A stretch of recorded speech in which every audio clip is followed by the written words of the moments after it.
সাতক্ষীরা থেকে দিন দিন হারিয়ে যাচ্ছে দেশি প্রজাতির মাছ। মুক্ত জলাশয়ের অভাব, কৃষিজমিতে মাত্রাতিরিক্ত কীটনাশক প্রয়োগকে দুষছেন অনেকে। আবার কেউ কেউ বলছেন হাইব্রিড মাছ চাষে লাভ বেশি হওয়ায় অনেকেই ঝুঁকছেন সেদিকে। জেলা মৎস্য বিভাগের হিসাবে এরই মধ্যে ৩৫ প্রজাতির দেশি মাছ বিলুপ্ত হয়েছে।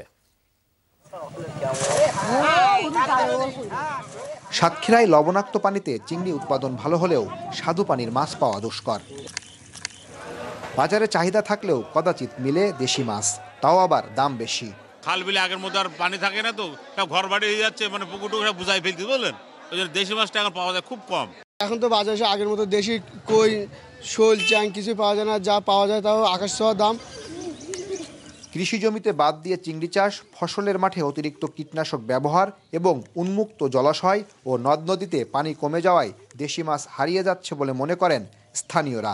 বাদ দেওয়ার ফলে এই সংযোগটা বন্ধ হয়ে যাওয়ার ফলে বিলে আর নদীর সাথে সংযোগ না থাকায় মাছও আর উঠে আসে না, আবার বিলেও পানি থাকে না। কীটনাশকের কারণে জমিতে দেওয়া হয় এগুলো, এর কারণে হয়তো মাছগুলো কেমন হচ্ছে কিনা বলতে পারবো না। আসলে এগুলো আস্তে আস্তে হারিয়ে যাচ্ছে।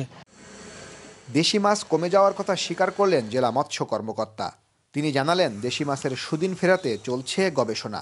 নদীখাল বিলুপ্তির ফলেই কিন্তু প্রাকৃতিক মাছ কমে গিয়েছে। তবে এগুলি রক্ষা করার জন্য সরকার আপ্রাণ চেষ্টা করছে এবং ইতিমধ্যে বেশ কিছু বিলুপ্ত প্রজাতি পুনরুদ্ধার করা হয়েছে এবং এগুলি চাষাবাদ হচ্ছে। মৎস্য বিভাগের হিসেবে ৩৯,১২৯টি পুকুর, ৪০৫টি জলমহল সহ খালবিল রয়েছে সাতক্ষীরায়। আর এসব উৎস থেকে বছরে উৎপাদন হয় ১,৩১,৫১৬ মেট্রিক টন মাছ।